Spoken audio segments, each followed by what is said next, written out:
Hey guys, I'm just starting my TikTok live. And there we go.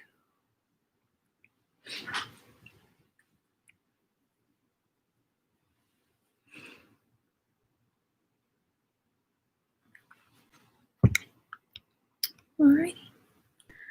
I'm gonna wait just a second for people to show up. Hi, there's already somebody on my YouTube. Waiting for one or two people to show up on TikTok first before I get started. I'm reading the last 3 chapters tonight. So it might be a little bit longer than usual, but I didn't want to split them up because I felt like it would be weird to read just 2 chapters one night and then 1 chapter another night. So, yeah. Hi there. Hello, everybody. All right. I think I'm going to get started. Forgot to put a bookmark in, so we have to find my chapter again. But yeah. All right. So we're reading 15, 16, and 17 tonight. And then we'll be done. Which is kind of sad, but I'm happy to see what happens. Yeah. So chapter 15, Hook or Me this time.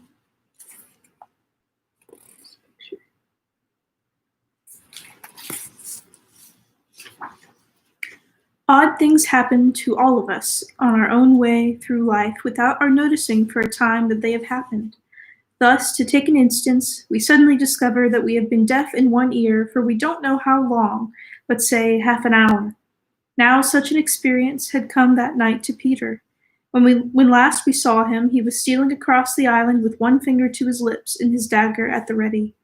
He had seen the crocodile pass by without noticing anything peculiar about it, but by and by he remembered that it had not been ticking. At first he thought this eerie, but soon concluded rightly that the clock had run down. Without giving a thought to what might be the feelings of a fellow creature, thus abruptly deprived of its closest companion, Peter began to consider how he could turn the catastrophe to his own use. And he decided to tick, so that wild beast should believe he was the crocodile, and let him pass unmolested. He ticked superbly, but with one unforeseen result. The crocodile was among those who heard the sound, and it followed him, though whether the purpose of regaining what it had lost, or whether with the purpose of regaining what it had lost, or merely as a friend under the belief that it was again ticking itself, it will never be certainly known, for, as like slaves to a fixed idea, it was a stupid beast. Peter reached the shore without mishap, and went straight on, his legs encountering the water as if quite aware that they had entered a new element. Thus many animals passed from land to water, but no other human of whom I know. As he swam, he had but one thought, Hook or me this time. He had ticked so long that he now went on ticking without knowing that he was doing it. Had he known, he would have stopped, for to board the brig by help of the tick, though an ingenious idea had not occurred to him. On the contrary, he thought he had scaled her side as noiseless as a mouse, and he was amazed to see the pirates cowering from him, with Hook in their midst as abject as he had heard the crocodile. The crocodile! No sooner did Peter remember it than he heard the ticking. At first he thought the sound did come from the crocodile, and then he looked behind him swiftly.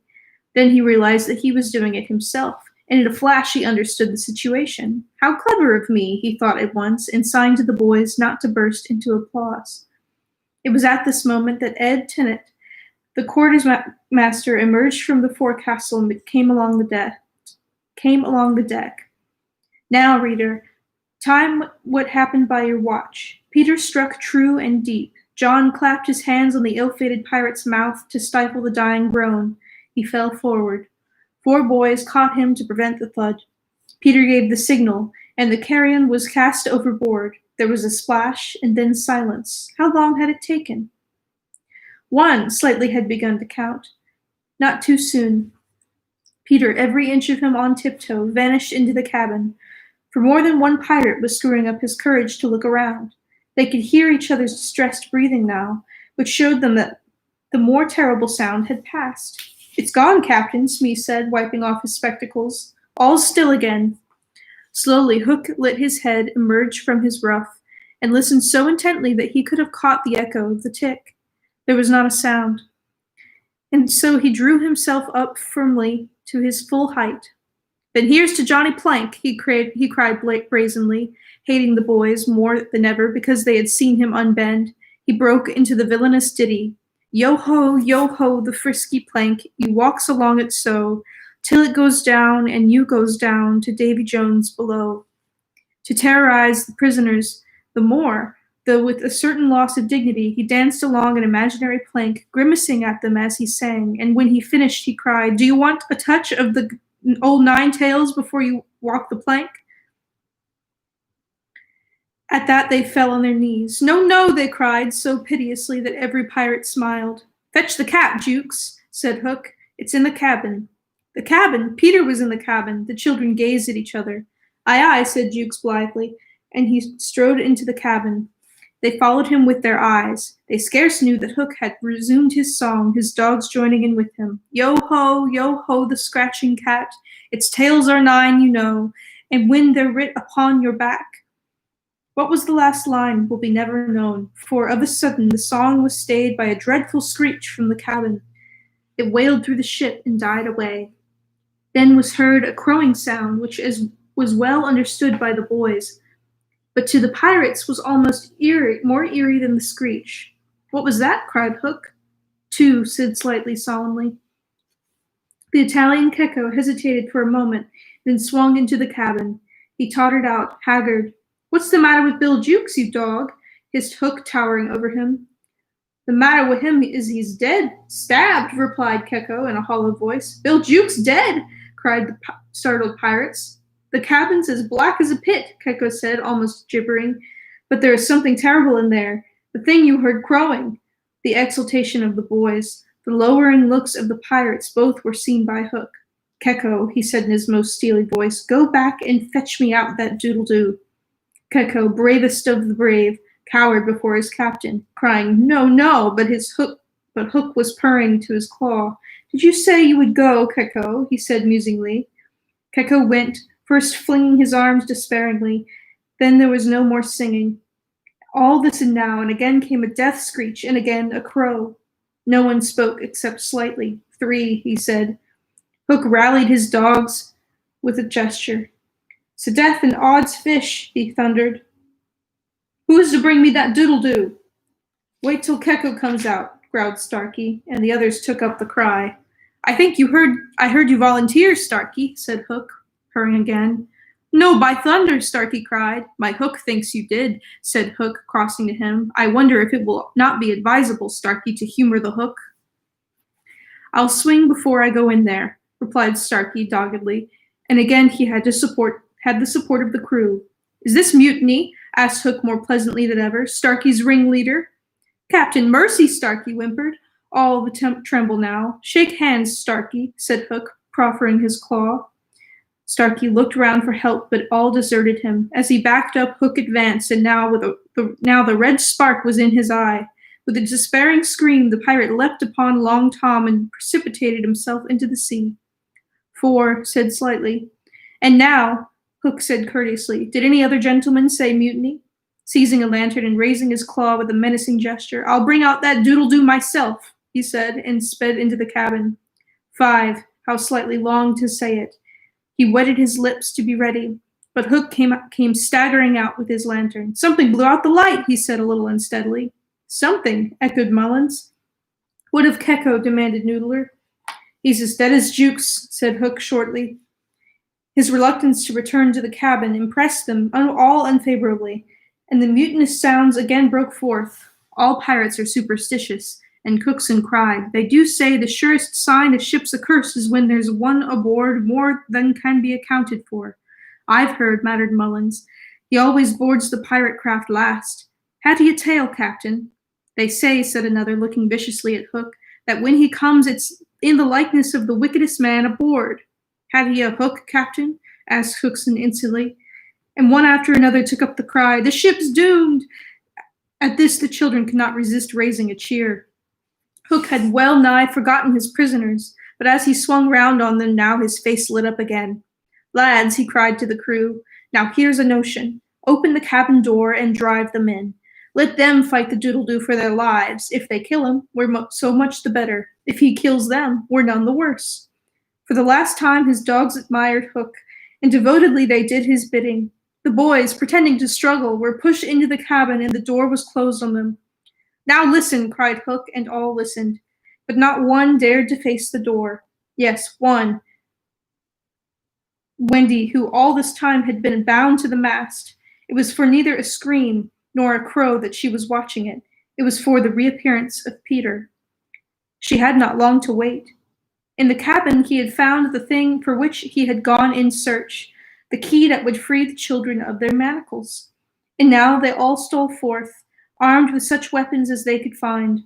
First signing them to hide, Peter cut Wendy's bonds, and then nothing could have been easier than for them to all fly off together.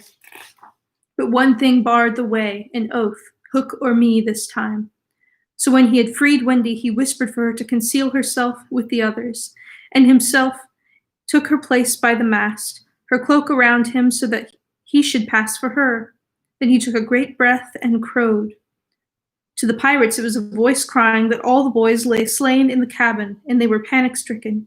Hook tried to hearten them, but like the dogs he had made them, they showed their fangs, and he knew that if he took his eyes off them now, they would leap at him. Lads, he said, ready to cajole or strike as need be, but never quailing for an instant. I've thought it out. There's a Jonah aboard. Aye, they snarled. A man wi' a hook. No, lads, no, it's the girl. Never was luck on a pirate ship with a woman never was luck on a pirate ship with a woman on board. With a woman on board. I cannot speak. We'll right the ship when she's gone. Some of them remembered that this had been a saying of Flint's. It's worth trying, they said doubtfully. Fling the girl overboard, cried Hook, and they made a rush at the figure in the cloak. There's none can save you now, missy, Mullins hissed jeeringly. There's one, replied the figure. Who's that? Peter Pan the Avenger, came the terrible answer, and as he spoke, he flung off his cloak. Then they all knew who 'twas they had been undoing them in the cabin. And twice Hook essayed to speak, and twice he failed. In that frightful moment, I think his fierce heart broke. At last he cried, cleave him to the brisket, but without conviction. Down, boys, and at them!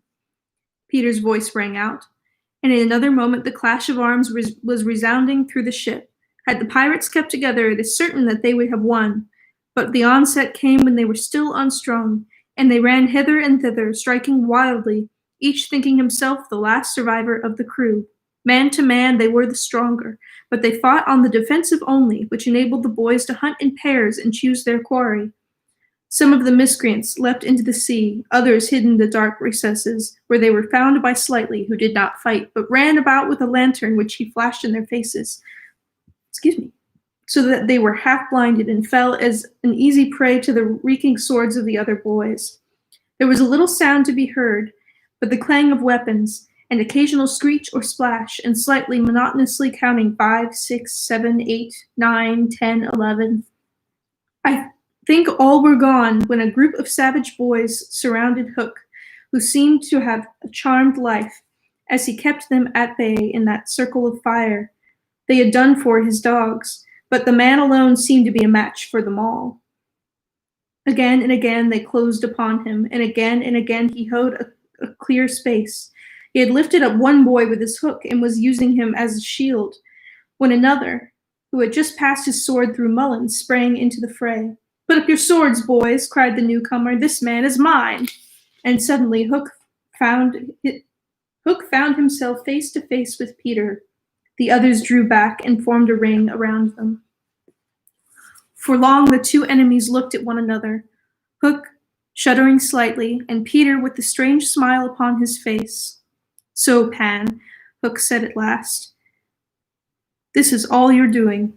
Aye, James Hook, came the stern answer. It is all my doing. Proud and insolent youth, said Hook, prepare to meet thy doom. Dark and sinister man, Peter answered, have at thee. Without more words they fell to, and for a space there was no advantage to either blade. Peter was a superb swordsman, and parried with dazzling rapidity. Ever and anon he followed up a feint with a lunge that got past his foe's defense. But his shorter reach stood him in ill stead, and he could not drive the steel home. Hook, scarcely his inferior in brilliancy, but not quite so nimble in wrist play, forced him back by the weight of his onset, hoping suddenly to end all with a favorite thrust taught him long ago by barbecue at Rio. But to his astonishment he found his thrust turned aside again and again. Then he sought to close and give the quietus with his iron hook, which all this time had been pawing the air, but Peter doubled under it, and lunging fiercely, pierced him in the ribs. At the sight of his own blood, whose peculiar color you remember was offensive to him, the sword fell from Hook's hand, and he was at Peter's mercy. Now, cried all the boys, but with a magnificent gesture, Peter invited his opponent to pick up his sword. Hook did so instantly, but with a tragic feeling that Peter was showing good form. Hitherto he had thought it was some fiend fighting him, but darker suspicions assailed him now. This picture.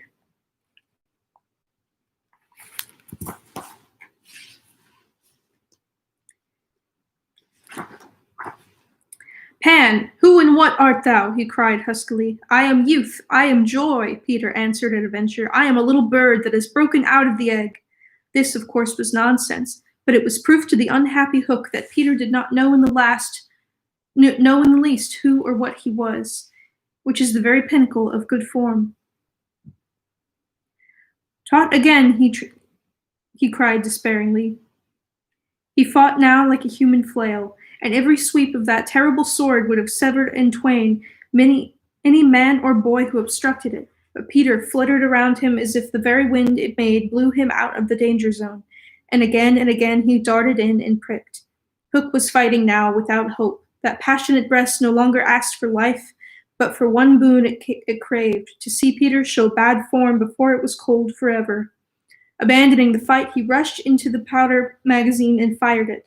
In 2 minutes, he cried, the ship will be blown to pieces. Now, he thought, true form will show. But Peter issued from the powder magazine with the shell in his hand, and calmly flung it overboard. What sort of form was Hook himself showing? Misguided man though he was, we may be glad without sympathizing with him, that in the end he was true to the traditions of his race.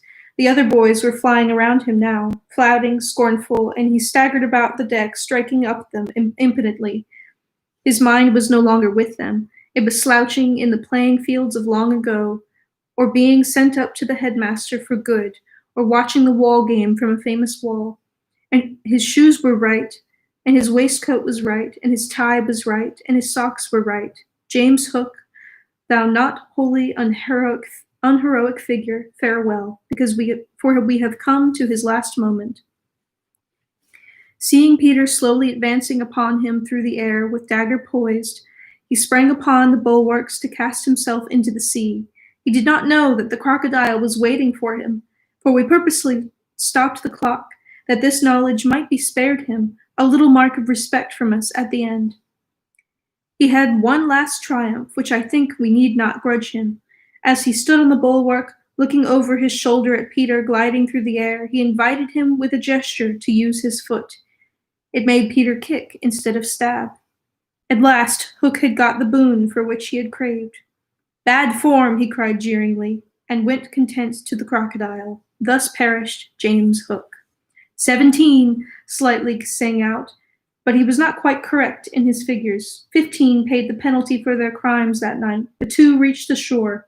Starkey to be captured by the Redskins, who made him nurse for all their papooses. A melancholy come down for a pirate. And Smee, who henceforth wandered about the world in his spectacles, making a precarious living by saying he was the only man that Jess Hook had feared. Wendy, of course, had stood by, taking no part in the fight, though watching Peter with glistening eyes, but now that all was over, she became prominent again. She praised him equally and shuddered delightfully when Michael showed her the place where he had killed one. And then she took them to Hook's cabin and pointed to his watch, which was hanging on a nail. It said 1:30. The lateness of the hour was almost the biggest thing of all. She got them to bed in the pirates' bunks pretty quickly, you may be sure, all but Peter, who strutted up and down the deck until at last he fell asleep by the side of Long Tom. He had one of his dreams that night and cried in his sleep for a long time, and Wendy held him tightly. Just a picture. Whoa.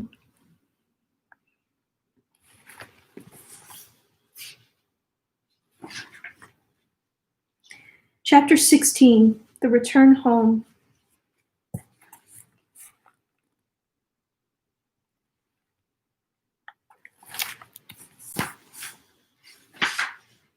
By 3 bells that morning they were all stirring their legs, for there was a big sea running, and Toodles the boatswain was among them, with a rope's end in his hand and chewing tobacco. They all donned pirate clothes cut off at the knee, shaved smartly, and tumbled up, with true nautical roll, and hitching their trousers. It need not be said who was the captain. Nibs and John were first and second mate. There was a woman aboard. The rest were sailors before the mast, and lived in the forecastle. Peter had already lashed himself to the wheel, but he piped all hands and delivered a short address to them, saying he hoped they would do their duty like gallant hearties, but that he knew they were the scum of Rio and the Gold Coast, and if they snapped at him, he would tear them. The bluff, strident words struck the notes sailors understood, and they cheered him lustily. Then a few sharp orders were given, and they turned the ship round and nosed her for the mainland. I can't read tonight. Then a few sharp orders were given, and they turned the ship round and nosed her for the mainland. Captain Pan calculated, after consulting the ship's chart, that if this weather lasted, they should strike the Azores about the 21st of June, after which it should save time to fly. Some of them wanted it to be an honest ship, and others were in favor of keeping it a pirate, but the captain treated them as dogs, and they dared not express their wishes to him, even in a round robin, one person after another, as they had to Captain Hook. Instant obedience was the only safe thing. Slightly got a dozen, looking perplexed when told to take soundings. The general feeling was that Peter was honest just now to lull Wendy's suspicions, but that there might be a change when the new suit was ready, which against her will she was making for him out of some of Hook's wickedest garments. It was afterwards whispered among them that on the first night he wore the suit. He sat long in the cabin with Hook's cigar holder in his mouth, and one hand clenched, all but for the forefinger, which he bent and held threateningly aloft like a hook. Instead of watching the ship, however, we must now return to that desolate home from which 3 of our characters had taken heartless flight so long ago. It seems a shame to have neglected number 14 all this time, and yet we may be sure that Mrs. Darling does not blame us. If we had returned sooner to look with sorrowful sympathy at her, she probably would have cried.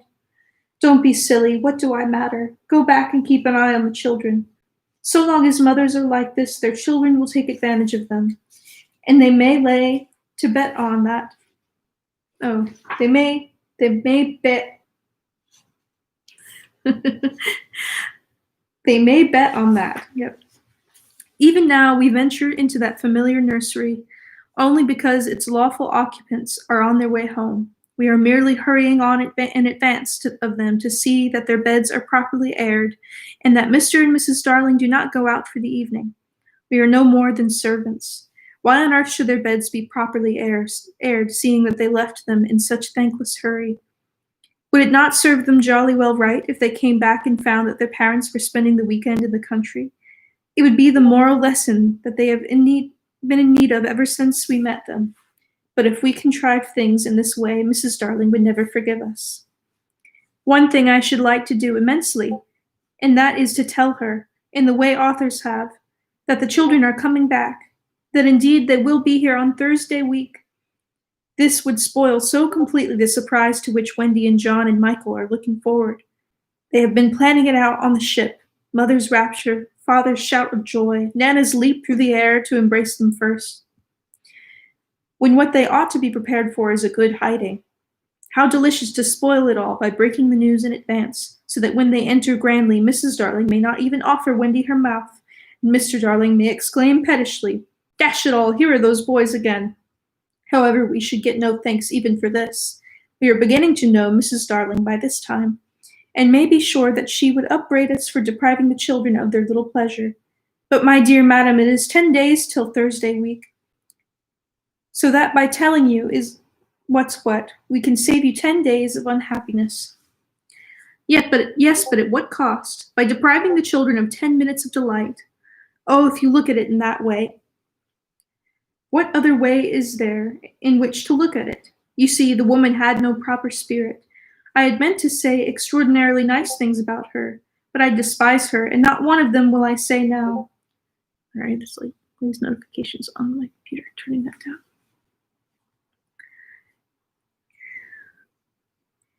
I had meant to say extraordinarily nice things about her, but I despise her, and not one of them will I say now. She does not really need to be told to have things ready, for they are ready. All the beds are aired, and she never leaves the house. And observe, the window is open. For all the use we are to her, we might well go back to the ship. However, as we are here, we may as well stay and look on. That is, we all are, lookers on. Nobody really wants us. So let us watch and say jaggy things, in the hope that some of them will hurt. The only change to be seen in this night nursery is that between 9 and 6 the kennel is no longer there. When the children flew away, Mr. Darling felt in his bones that all the blame was for having chained Nana up, and that from first to last she had been wiser than he. Of course, as we have seen, he was quite a simple man. Indeed, he might have passed for a boy again if he had been able to take his baldness off. But he also had a noble sense of justice and a lion's courage to do what seemed right to him. And having thought the matter out with anxious care after the flight of the children, he went down on all fours and crawled into the kennel. To all Mrs. Darling's dear invitations to him to come out, he replied sadly but firmly, "No, my own one, this is the place for me." In the bitterness of his remorse, he swore that he would never leave the kennel until his children came back. Of course, this was a pity, but whatever Mr. Darling did, he had to do it in excess, otherwise he soon gave up doing it. And there never was a more humble man than the once proud George Darling, as he sat in the kennel of an evening talking with his wife, of their children and all their pretty ways. Very touching was his deference to Nana. He would not let her come into the kennel, but on all other matters he followed her wishes implicitly. Every morning the kennel was carried, with Mr. Darling in it, to a cab, which conveyed him to his office, and he returned home in the same way at 6. Something of the strength of character of the man will be seen if we remember how sensitive he was to the opinion of neighbors.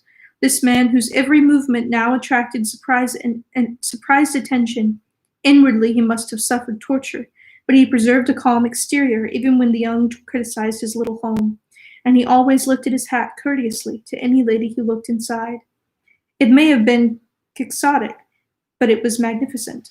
Soon the inward meaning of it leaked out, and the great heart of the public was touched. Crowds followed the cab, cheering it lustily. Charming girls scaled it to get his autograph. Interviews appeared in the better class of papers, and society invited him to dinner and added, "Do come in the kennel." On that eventful Thursday week, Mrs. Darling was in the night nursery awaiting George's return home, a very sad-eyed woman. Now that we look at her closely and remember the gaiety of her in the old days, all gone now because she has lost her babes, I find I won't be able to say nasty things about her after all. If she was too fond of her rubbishy children, she couldn't help it. Look at her in the chair where she has fallen asleep. The corner of her mouth, where one looks first, is almost withered up. Her hand moves restlessly on her breast, as if she had a pain there. Some like Peter best, and some like Wendy best, but I like her best. Suppose, to make her happy, we whisper to her in her sleep that the brats are coming back. They are really within 2 miles of the window now, and flying strong. but all we need whisper is that they are on their way. Let's. It's a pity we did it, for she has started up, calling their names, and there is no one in the room but Nana. Oh, Nana, I dreamt my dearest ones had come back. Nana had filmy eyes, but all she could do was put her paw gently on her mistress's lap, and they were sitting together thus when the kennel was brought back. As Mr. Darling puts his head out to kiss his wife, we see that his face is more worn than of yore, but has a softer expression.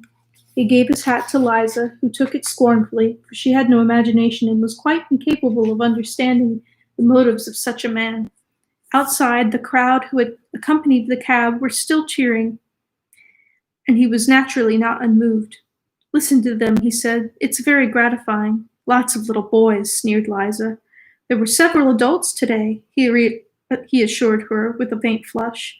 But when she tossed her head, he had not a word of reproof for her. Social success had not spoiled him. It had made him sweeter.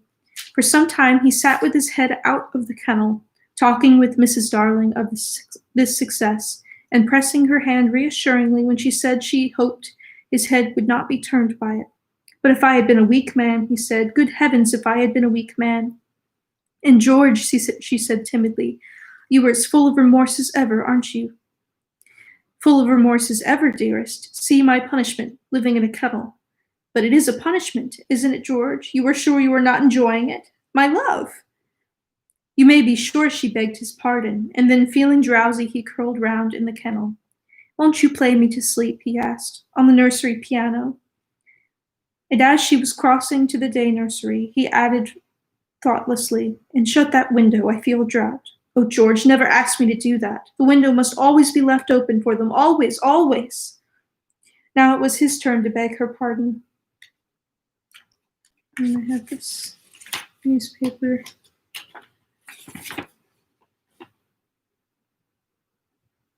Local man vows to live in dog kennel. It says. I'm right here. Can't hold it. Hold it open very well.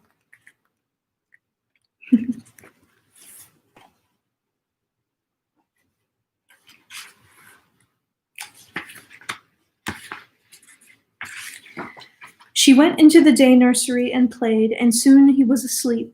And while he slept, Wendy and John and Michael flew into the room. Oh no, we have written it so because that was the charming arrangement planned by them before we left the ship. But something must have happened since then, for it is not they who have flown in, it is Peter and Tinkerbell. Peter's first words tell all. Quick, Tink, he whispered, close the window, bar it. That's right. Now you and I must get away by the door, and then Wendy comes, she will think her mother has barred her out, and she will have to go back with me. Now I understand what had hitherto puzzled me. Why, when Peter had exterminated the pirates, he did not return to the island and leave Tink to escort the children to the mainland. This trick had been in his head all the time. Instead of feeling that he was behaving badly, he danced with glee, and he peeped into the day nursery to see who was playing. He whispered to Tink, it's Wendy's mother. She is a pretty lady, but not so pretty as my mother. Her mouth is full of thimbles, but not so full as my mother's was. Of course, he knew nothing about whatever about his mother, but he sometimes bragged about her. He did not know the tune, which was Home Sweet Home, but he knew it was saying, come back, Wendy, Wendy, Wendy. And he cried exultantly, you will never see Wendy again, lady, for the window is barred. He peeped in again to see why the music had stopped, and now he saw that Mrs. Darling had laid her head on the box and that 2 tears were sitting on her eyes. She wants me to unbar the window, thought Peter, but I won't, not I. He peeped again, and the tears were still there, or another 2 had taken their place. She's awfully fond of Wendy, he said to himself.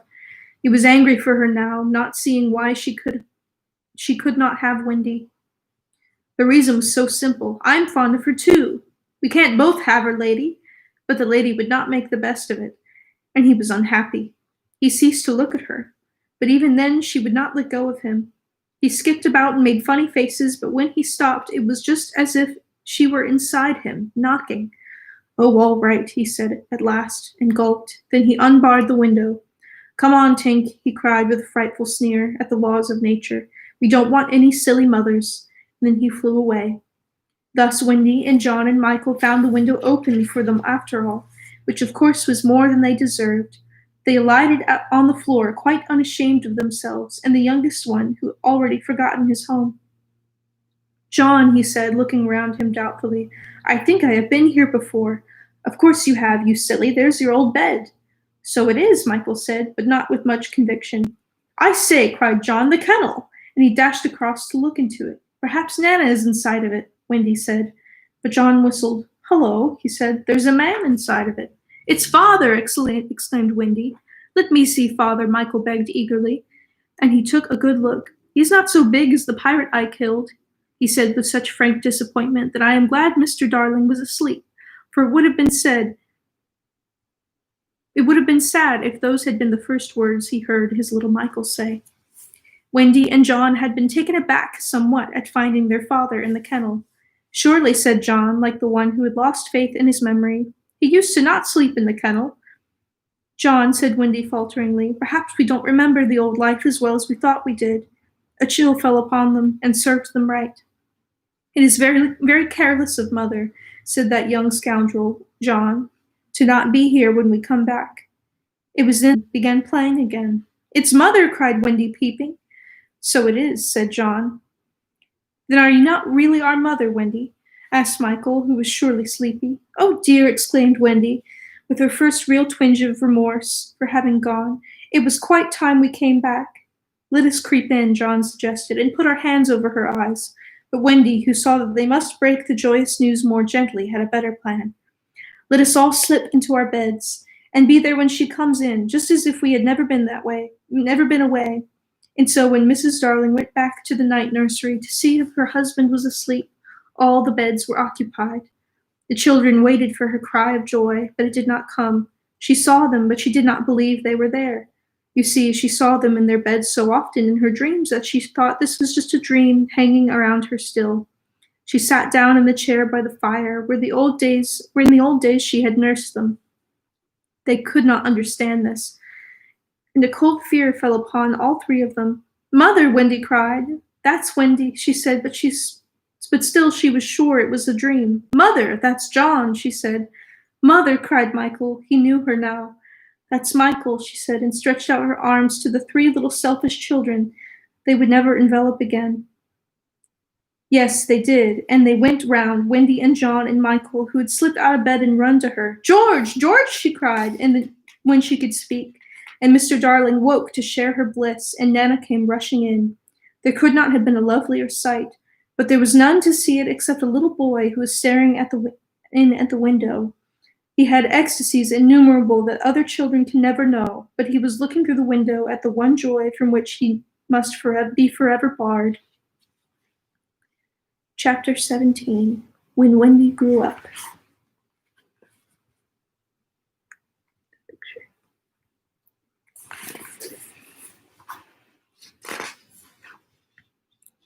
I hope you want to know what became of the other boys. They were waiting below to give Wendy time to explain about them, and when they had counted 500, they went up.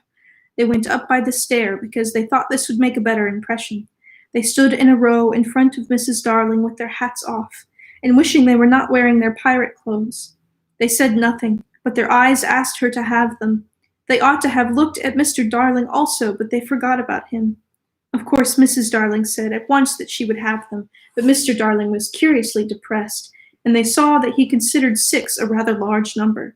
I must say, he said to Wendy, that you don't do things by halves, in a grudging remark, which the twins thought was pointed at them. The first twin was the proud one, and he asked, flushing, Do you think we should be too much of a handful, sir? Because if so, we can go away. Father, Wendy cried, shocked, but still the cloud was on him. He knew he was behaving unworthily, but he could not help it. We could lie doubled up, said Nibs. I always cut their hair myself, said Wendy. George, Mrs. Darling exclaimed, pained to see her dear one showing himself in such unfavorable light. Then he burst into tears, and the truth came out. He was as glad to have them as she was, he said. But he thought they should have asked his consent as well as hers, instead of treating him as a zero in his own house.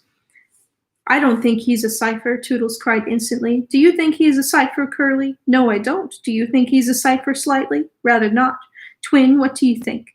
It turned out that none of them thought he was a cipher, and he was absurdly gratified, and said he would find space for them all in the drawing room if they fitted in. We'll fit in, sir, they assured him. Then follow the leader, he cried gaily. Mind you, I am not sure that we have a drawing room, but we pretend we have, and it's all the same. Hoopla! He went off dancing through the house, and they all cried hoopla and danced after him, searching for the drawing room, and I forget whether they found it, but at any rate they found corners, and they all fitted in. As for Peter, he saw Wendy once again before he flew away. He did not exactly come to the window, but he brushed against it in passing so that she could open it if she liked and call to him. That is what she did. Hello, Wendy. Goodbye, he said. Oh dear, are you going away? Yes. You don't feel, Peter, she said falteringly, that you would like to say anything to my parents about a very sweet subject? No. About me, Peter? No. Mrs. Darling came to the window, for at present she was keeping a sharp eye on Wendy. She told Peter that she adopted all the other boys, and would like to adopt him also. Would you send me to school? He inquired craftily. Yes. And then to an office? I suppose so. Soon would I be a man? Very soon. I don't want to go to school and learn solemn things, he told her passionately. I don't want to be a man. Oh, Wendy's mother, if I was to wake up and feel there was a beard. Peter, said Wendy the comforter, I should love you in a beard. And Mrs. Darling stretched out her arms to him, but he repulsed her. Keep back, lady. No one is going to catch me and make me a man. But where are you going to live? With Tink in the house we built for Wendy. The fairies are to put it high among the treetops where they sleep at night.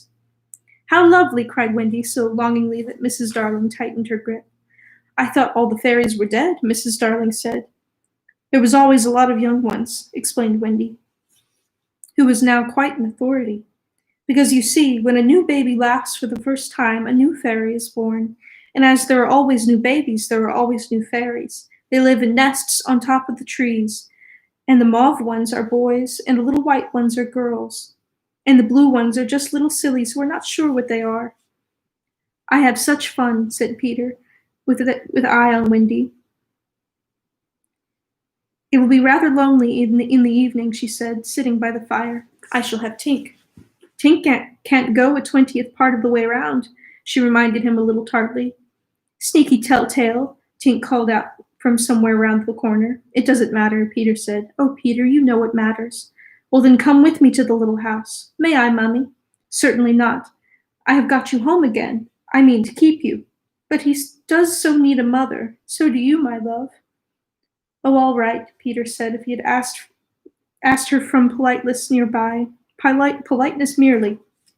But Mrs. Darling saw his mouth twitch, and she made this handsome offer, to let Wendy go to him for a week every year to do his spring cleaning. Wendy would have preferred a more permanent arrangement, and it seemed to her that the spring would be long in coming, but this promise sent Peter away quite gay again. He had no sense of time, and was so full of adventures that all I have told you about him is only a halfpenny worth of them. I suppose it was because Wendy knew that her last words to him were these rather plaintive ones. You won't forget me, Peter, will you, before spring cleaning time comes? Of course Peter promised, and then he flew away. He took Mrs. Darling's kiss with him. The kiss that had been for no one else, Peter took quite easily. Funny. But she seemed satisfied. Of course, all the boys went to school, and most of them got into class 3, but Slightly was put first into class 5, and then into class 4, and then class 6. Class 1 is the top of the class. Before they had attended school a week, they saw what goats they had been not to remain on the island, but it was too late now, and soon they settled down to being as ordinary as you or me or Jenkins minor, younger Jenkins. It is sad to have to say that the power to fly gradually left them. At first, Nana tied their feet to the bedposts so that they should not fly away in the night, and one of their diversions by day was to pretend to fall off of buses. But by and by they ceased to tug at their bonds in bed, and found that they hurt themselves when they let go of the bus. In time, they could not even fly after their hats. Want of practice, they called it. But what it really meant was that they no longer believed. Michael believed longer than the other boys, though they jeered at him. So he was with Wendy when Peter came for her at the end of the first year. She flew away with Peter in the frock she had woven from leaves and berries in the Neverland, and her one fear was that he might notice how short it had become. But he never noticed. He had so much to say about himself. She had looked forward to thrilling tasks with him about old times, thrilling talks with him about old times, but new adventures had crowded the old ones from his mind. Who is Captain Hook? He asked with interest when she spoke of the archenemy. Don't you remember, she asked, amazed, how you killed him and saved all our lives? I forget them after I kill them, he replied carelessly. When she expressed a doubtful hope that Tinker Bell would be glad to see her, he said, Who is Tinker Bell? Oh, Peter, she said, shocked.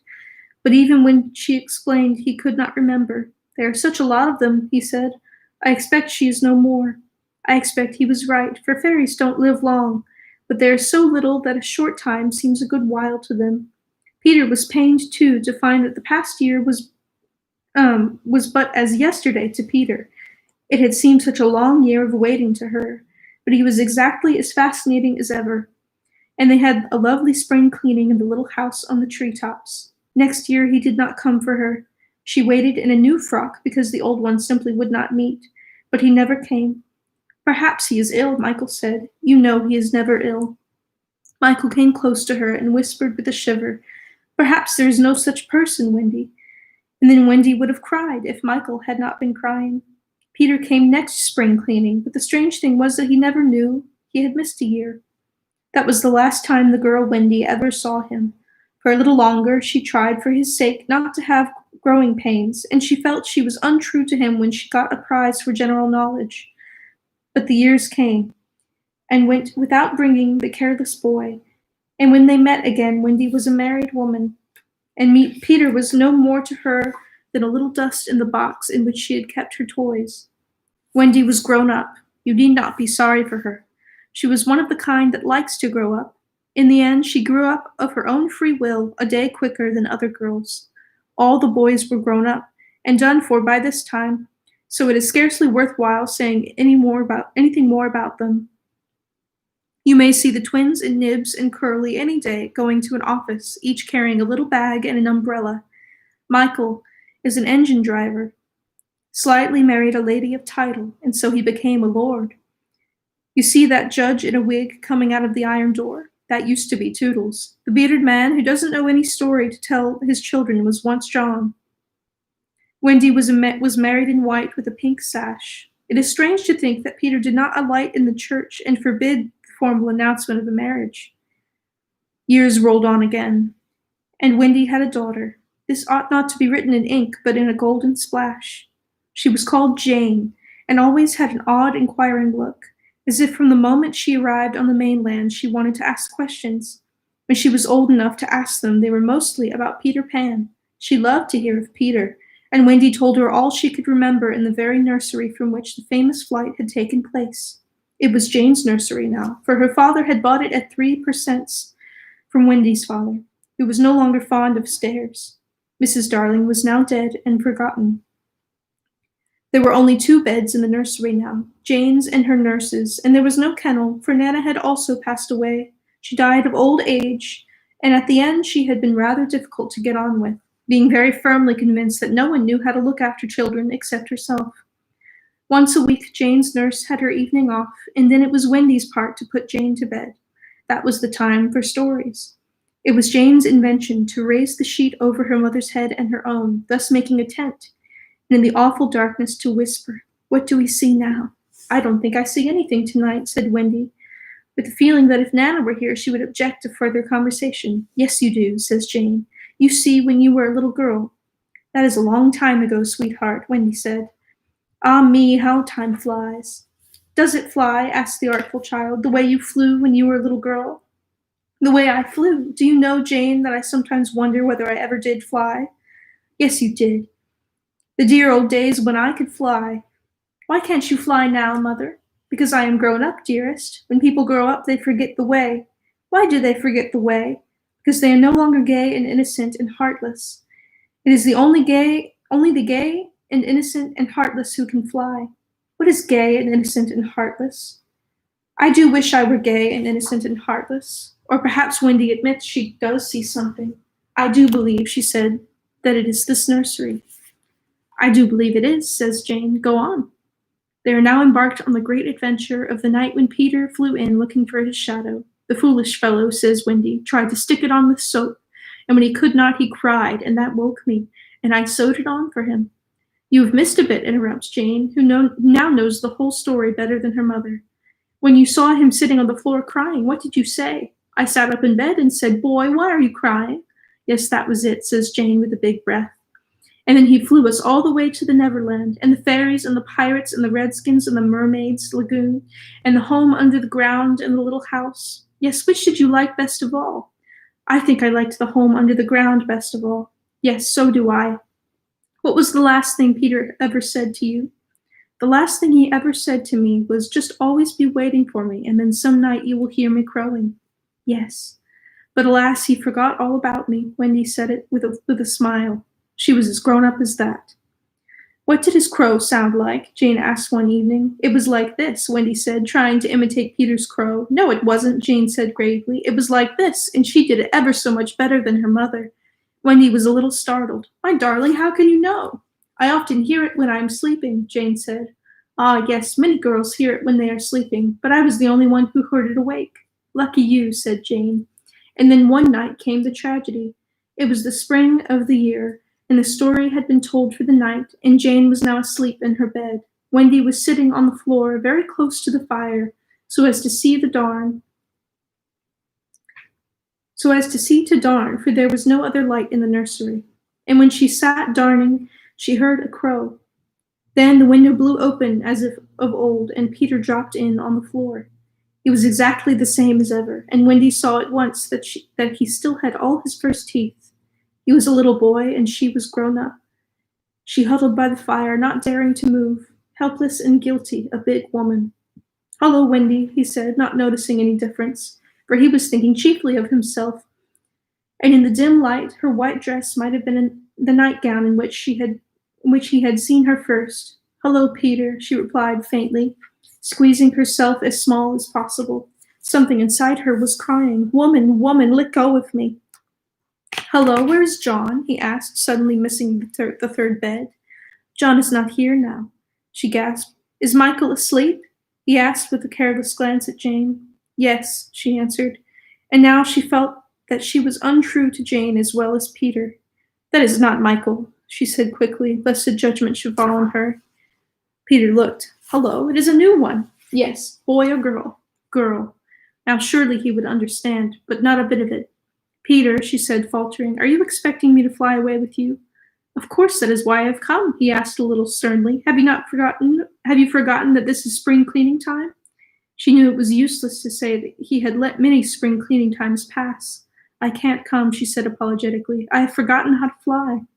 I'll soon teach you again. Oh, Peter, don't waste the fairy dust on me. She had risen, and now at last a fear assailed him. What is it? He cried, shrinking. I will turn up the light, she said, and then you can see for yourself. For almost the only time in his life that I know of, Peter was afraid. Don't turn up the light, he cried. She let her hands play in the hair of the tragic boy. She was not a little girl heartbroken about him. She was a grown woman smiling at it all, but they were wet-eyed smiles. Then she turned up the light, and Peter saw. He gave a cry of pain, and when the tall, beautiful creature stooped to lift him in her arms, he drew back sharply. What is it? He cried again. She had to tell him. I am old, Peter. I am ever so much more than 20. I grew up long ago. You promised not to. I couldn't help it. I am a married woman, Peter. No, you're not. Yes, and the little girl in the bed is my baby. No, she's not. But he supposed she was, and he took a step towards the sleeping child with his dagger upraised. Of course he did not strike. He sat down on the floor instead and sobbed, and Wendy did not know how to comfort him, though she could have done it so easily once. She was only a woman now, and she ran out of the room to try and think. Peter continued to cry, and soon his sobs woke Jane.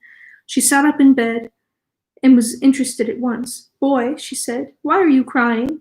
Peter rose and bowed to her, and she bowed to him from the bed. Hello, he said. Hello, said Jane. My name is Peter Pan, he told her. Yes, I know. I came back for my mother, he explained, to take her to the Neverland. Yes, I know, Jane said. I have been waiting for you. When Wendy returned diffidently, she found Peter sitting on the bedpost, crowing gloriously, while Jane in her nightie was flying around the room in solemn ecstasy. She is my mother, Peter explained, and Jane descended and stood by his side with the look in her face that he liked to see on ladies when they gazed at him. He does so need a mother, Jane said. Yes, I know, Wendy admitted rather forlornly. No one knows it so well as I. Goodbye, said Peter to Wendy, and he rose in the air, and the shameless Jane rose with him. It was already her easiest way of moving out. Wendy rushed to the window. No, no, she cried. It is just for spring cleaning time, Jane said. He wants me always to do his spring cleaning. If only I could go with you, Wendy sighed. You see, you can't fly, said Jane. Of course, in the end, Wendy let them fly away together. Our last glimpse of her shows her at the window, watching them receding into the sky until they were as small as stars. As you look at Wendy, you may see her hair becoming white and her figure little again. For all this happened long ago. Jane is now a common grown-up with a daughter called Margaret, and every spring cleaning time, except when he forgets, Peter comes for Margaret and takes her to the Neverland, where she tells him stories about himself, to which he listens eagerly. When Margaret grows up, she will have a daughter, who is to be Peter's mother in turn, and thus it will go on so long as children are gay and innocent and heartless. The end. Here's the picture.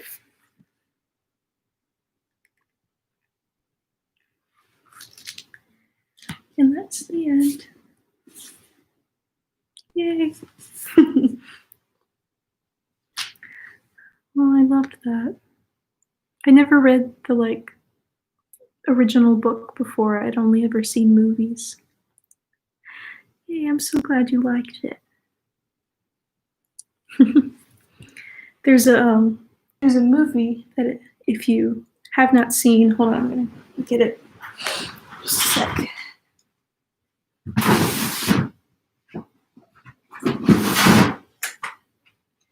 I don't know if any of you have seen this version of Peter Pan. It's like a live action version. And there have been a lot of live action versions of Peter Pan, but as I'm reading, I used to watch this so much as a kid, and it was one of my favorite movies. And I did not realize how much of the book is in this movie. Lots of other versions of the book just don't include a lot of the more details. Particularly the Disney version is very, very bland compared to everything that's in this. I just love all the little magical details in this. But of all the Peter Pan movies I've seen, this one does the best, I think, of interpreting it. I'm sure it's a little cheesy. I haven't seen it in years and years, but I'm definitely going to watch it again now that I've finished the book to see everything I can spot that used to be in this. And I also don't know if you ever saw the Peter Pan sequel, Return to Neverland, which is actually the whole story of Jane. They invent little adventures and stuff for Wendy's daughter to have. I think it's on Disney Plus. I haven't checked, but I might go back and watch that too. I know that most of that is probably made up because they obviously didn't go into much detail on that, but it's still kind of neat. I also really recommend the musical. If you can't tell, I've liked Peter Pan my whole life, but you should watch the musical. It's really good. They had this one woman I actually got to see because I had a recording of the stage musical on DVD with Kathy Rigby, who originally was an Olympic. She was an Olympic athlete. She was a gymnast, and then she went on to play Peter Pan in the musical, and played it until she was 60 years old, still playing a 10-year-old boy swinging around on flying machines and stuff on stage and doing flips. And it's just badass. It's so cool. But I watched her version of it when she was more early on in the production on DVD for years. And then when I was 17, my dad got tickets to see it, and like, see it live, and she was still playing Peter Pan years after I'd watched her on DVD. So the entire production was just like a carbon copy of the version I'd watched on DVD. So I'm sitting in the audience just crying because I'm like, this is exactly like the thing I used to watch all the time. But yeah. Also, if you've never seen Finding Neverland, the musical, you should watch that because it's about the person who wrote this, J.M. Barrie, in his whole life. It's also very, very sad. But it's very good. Lots of very good adaptations. But yeah, I'm so happy those of you that have come here every night or been watching my lives on YouTube after the fact, and I'm glad that so many people were able to listen and enjoy. I'm not sure if I'll read another book to you guys or not. I'll probably take a break for a little while. I'm not sure what other book I have with me that we could read, but we'll see. Let me know if you have suggestions, if there's something I should get a copy of and read. I had a copy of Alice in Wonderland that I really liked that I've read through several times because it's such a fun book to read. That I was thinking of doing, but I don't have it with me at school. I'm staying at school right now, but maybe another time. All right, I think I'm gonna head out. Thank you guys so much for listening. I hope you enjoyed. And so long. I'm gonna end my YouTube one first. But yeah, you're welcome.